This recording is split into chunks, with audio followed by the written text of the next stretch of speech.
Bismillahirrahmanirrahim. Assalamu alaikum students. It's me, Inamullah Shakhtai, your teacher in physics, and we have to discuss our next topic, that is rotational kinetic energy of the chapter number 5. Let's start the topic, and before starting the topic, we have to keep in mind some key points that we have to discuss in this topic. The first of all, we have to define the rotational kinetic energy, and then we will talk about the rotational kinetic energy of the point mass and of the rigid body, that is number 3. Next, we will talk about the practical application of the rotational kinetic energy, and then rotational kinetic energy of the disk and the hoop. And seventh point is we have to discuss the velocities of the disk and the hoop. Suppose they move from the top of the inclined plane, and at the bottom of that inclined plane, their velocity we have to calculate. And next we have to discuss the relation between the velocity of the disk and the velocity of the hoop. So our next first point is the rotational kinetic energy. The definition, how would we define the rotational kinetic energy? Rotational kinetic energy may be defined as the kinetic energy of a body rotating about its own axis is called rotational kinetic energy. Student ये बहुत simple सा concept है कि अगर कोई object अपने axis पे rotate कर रहा हो तो उसकी इस रोटेशन की वजह से, उसकी इस मोशन की वजह से उसकी काइनेटिक एनर्जी को रोटेशनल काइनेटिक एनर्जी कहा जाता है। हम जानते हैं कि काइनेटिक एनर्जी बेसिकली ऐसी एनर्जी की टाइप है जो कि किसी बॉडी की हरकत की वजह से या मोशन की वजह से होती है। लिहाजा अगर कोई बॉडी अपने एक्सिस पे रोटेट कर रहा होगा तो उसकी काइनेटिक एनर्जी को हम रोटेशनल काइनेटिक एनर्जी कहेंगे। Rotational kinetic energy basically translational kinetic energy का एनालॉग है, और हमें दो इक्वेशन यहाँ पे नज़र आ रही हैं। Rotational kinetic energy is equal to the half I omega square, and translational kinetic energy is equal to the half M V square. और स्टूडेंट्स हम जानते हैं कि ओमेगा जो है वो रोटेशनल एनालॉग है बेसिकली इसका वेलोसिटी का, और इसी तरह मोमेंट ऑफ इनर्शिया के हवाले से हम बात करते हैं जो कि मास का रोटेशनल एनालॉग है। स्टूडेंट्स एक एग्जांपल हम डिस्कस कर सकते हैं कि what would be the rotational kinetic energy of the earth. So in order to calculate the rotational kinetic energy of the earth we should have the two values. Number one of the moment of inertia of the earth, and then we require the angular velocity of the earth with which it is rotating about its own axis. So in this regard, we are having the angular velocity that is 7.29 times 10 to the power minus 5 radian per second, and the value of moment of inertia is 8.04 times 10 to the power 37 kilogram meter square. Students, when we put these two values in the first equation, that is half I omega square, we find the rotational kinetic energy of the earth to be 2.138 times 10 to the power 29.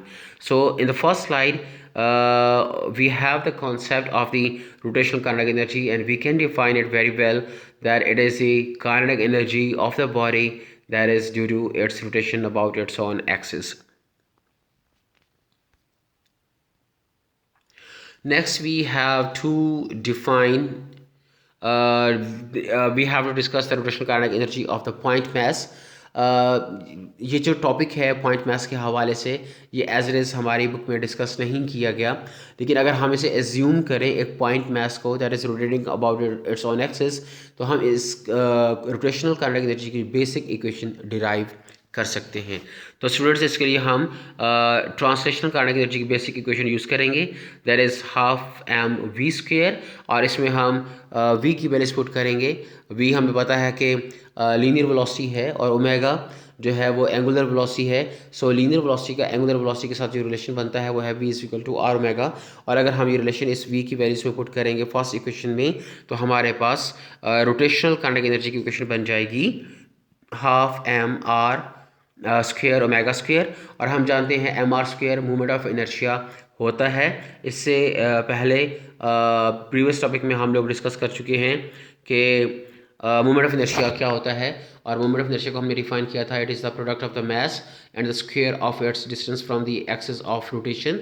और हमने ये भी discuss किया था कि movement of inertia मास का rotational analogue है, means के जो रोल लीनियर मोशन में mass प्ले कर रहा है, same role is being played by the moment of inertia in the circular और angular motions. So final equation हमारी बन जाती है रोटेशनल काइनेटिक एनर्जी की हाफ आई ओमेगा स्क्वायर। तो इस इक्वेशन को हमने पॉइंट मास के हवाले से डिस्कस किया है और रेड लाइनिंग में लिखा हुआ जो कंक्लूजन है वो ये है कि it is the rotational analogue of the kinetic energy in the linear motion.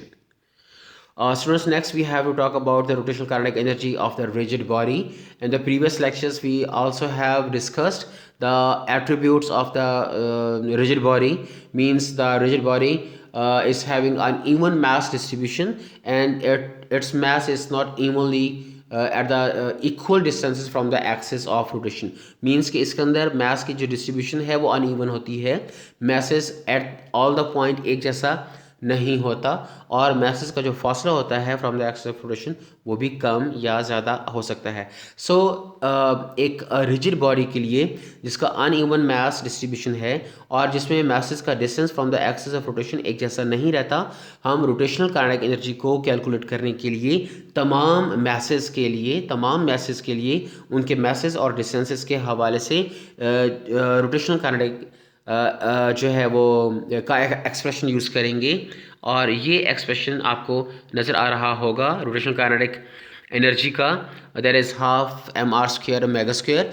इस एक्सप्रेशन को तमाम मैसेज के लिए हम यूज़ करेंगे और फिर तमाम उन एक्सप्रेशंस को हम ऐड करके final rotational kinetic energy of the rigid body calculate कर सकते हैं। सपोज जब हम मैस m1 की बात करेंगे तो हम वहाँ पे लिखेंगे m1r1 स्क्वायर ओमेगा स्क्वायर, और जब हम m2 की बात करेंगे तो हम लिखेंगे m2r2 स्क्वायर ओमेगा स्क्वायर। जब हम m3 की बात करेंगे सिमिलरली m3r3 ओमेगा स्क्वायर लिखेंगे। इसमें आपने नोट किया हमने ओमेगा को 1 2 3 नहीं लिखा क्योंकि omega for all the particles same value होगी, क्योंकि हम जानते हैं कि जब एक रिजिड बॉडी, ये लास्ट टॉपिक में अगेन हम ये डिस्कस कर चुके हैं, जब एक रिजिड बॉडी अपने एक्सिस पे रोटेट करता है तो उसके तमाम पार्टिकल्स का एंगुलर डिस्प्लेसमेंट सेम होता है, जिसके वजह से उसका एंगुलर वेलोसिटी और एंगुलर एक्सेलरेशंस की वैल्यूज़ भी सेम होती हैं। सो हमने इस बेसिक इक्वेशन को for all the points for all the particles regarding their masses and the distance from the axis of rotation, we have to apply this equation.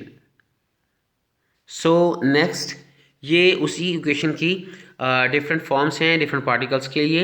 Rotational kinetic energy for the mass m1, for the mass m2, m3 and so on, और हम इन तमाम को add करके finally अपना expression drive कर सकते हैं rotational kinetic energy half I omega square. इस किस्म की इक्वेशंस हम लास्ट टाइम डिस्कस कर चुके हैं पिछले काफ़ी टॉपिक्स में और इसका पैटर्न वही है। अगेन कंक्लूजन भी वही है कि रोटेशनल काइनेटिक एनर्जी जो है वो एक रोटेशनल एनालॉग है लीनियर काइनेटिक एनर्जी का। Students, next is the practical application of the rotational kinetic energy. तो one of the practical application of the rotational kinetic energy comes in the form of the fly wheels.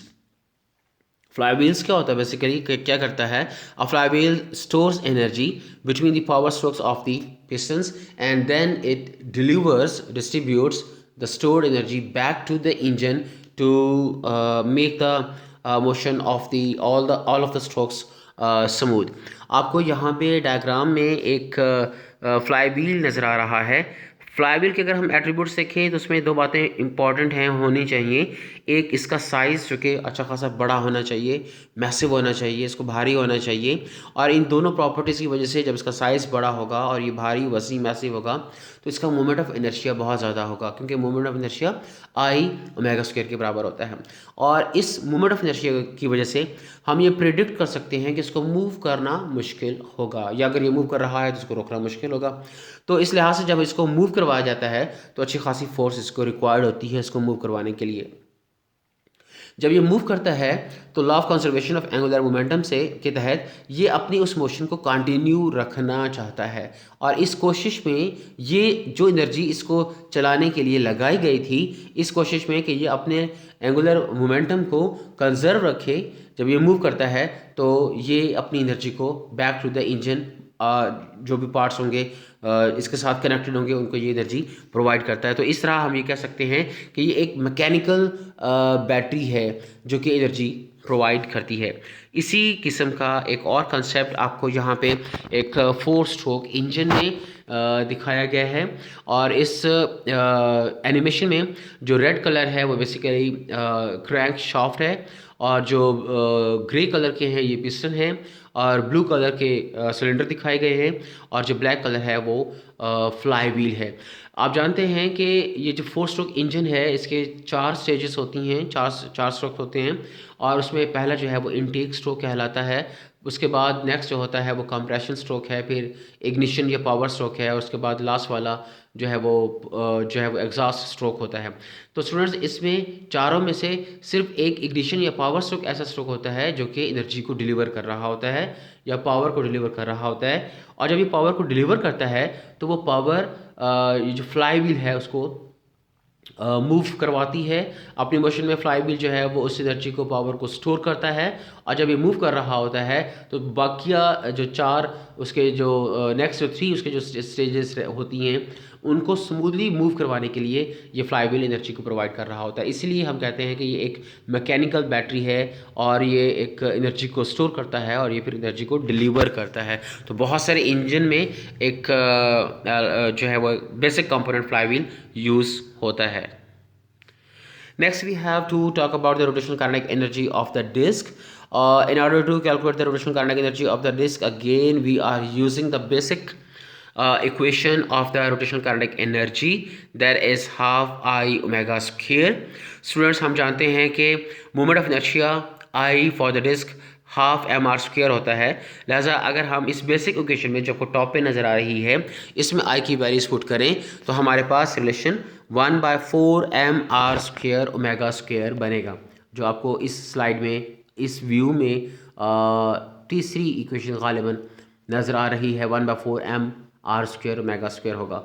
और हम जानते हैं are square omega square क्या होता है, क्योंकि v is equal to R omega, तो R square omega square V square बन जाएगा। लिहाजा इसमें अगर हम आर स्क्वायर ओमेगा स्क्वायर की जगह वी स्क्वायर लिखेंगे तो rotational kinetic energy of the disc का जो एक्सप्रेशन है वो बन जाता है 1/4 एम वी स्क्वायर। तो इस इक्वेशन को हम याद रखेंगे क्योंकि जब हम इसकी वेलोसिटी को कैलकुलेट करेंगे तो उसमें हमें इसको यूज़ करना होगा।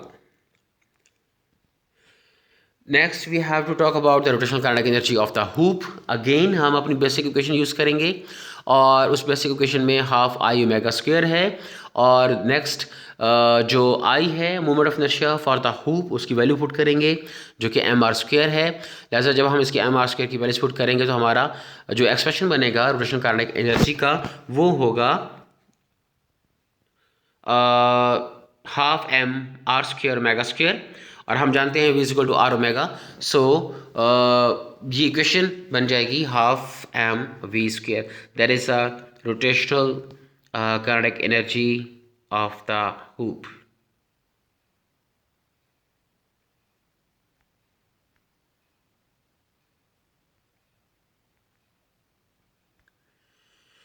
Next is the disk velocity of the disk at the bottom of the inclined plane. हम यहाँ पे एज्यूम करते हैं इस डायग्राम को, और इस डायग्राम में हमें एक इंक्लाइन प्लेन पर मूव करते हुए 3 ऑब्जेक्ट्स दिखाए गए हैं। एक स्फेरिकल बॉडी है, एक डिस्क है, एक रिंग है। और इसमें ये देखना है कि सबसे पहले at the bottom of incline plane कौन पहुंचता है, मींस किसकी वेलोसिटी सबसे ज़्यादा है। अगेन कंक्लूजन सिंबल है, जिसका मोमेंट ऑफ इनर्शिया सबसे कम होगा उसके ओमेगा की वैल्यू सबसे ज़्यादा होगी और वो सबसे पहले at the bottom of incline plane पे जाके पहुंचेगा। लिहाजा इस सीक्वेंस में, इस रेस में हमें जो स्फीयर है वो सबसे आगे नज़र आ रहा है, और उसके बाद हमें डिस्क नज़र आ रही है, और सबसे पीछे हूप है। आप जानते हैं हूप की जो जो मोमेंट ऑफ इनर्शिया की वैल्यू है वो एम आर स्क्वायर है, और डिस्क के लिए 1/2 एम आर स्क्वायर है, और स्फेरिकल बॉडी के लिए 2/5 एम आर स्क्वायर। मीन्स कि उसका मोमेंट ऑफ इनर्शिया सबसे कम है, वो आगे है, और हूप का मोमेंट ऑफ इनर्शिया सबसे ज़्यादा है, वो सबसे पीछे है। तो हमने इसका रिलेशन, इसकी वेलोसिटी का एक्सप्रेशन जो है वो डिराइव करना है। सो एक और बात हम डिस्कस करते चले जाएं कि जब हुप या disc from the top of the inclined plane towards the bottom of the inclined plane move करता है, तो इस मूवमेंट में वो अपनी जगह को भी तब्दील कर रहा होता है, मीन्स एक जगह से दूसरी जगह जा रहा है, और वो अपने एक्सिस पे रोटेट भी कर रहा होता है। क्योंकि वो अपनी जगह को तब्दील कर रहा है, तो हम ये कह सकते हैं उसके अंदर ट्रांसलेशनल काइनेटिक एनर्जी है। और चूंकि वो एट द सेम टाइम अपने एक्सिस पे रोटेट भी कर रहा होता है, तो हम ये कहेंगे कि उसके अंदर रोटेशनल काइनेटिक एनर्जी है। और हम अगर law of conservation of energy को अप्लाई करें, तो potential energy at the top is totally converted into the translational kinetic energy and rotational kinetic energy when the hoop or the disk go on moving and reaches at the other end at the bottom of that inclined plane। तो potential energy kinetic energy में convert हो चुकी होती है, लेकिन यहाँ पे kinetic energy चूंकि दो तरह की है, लिहाजा ट्रांसलेशनल और रोटेशनल दोनों किस्म की एनर्जीज में वो कन्वर्ट होगा।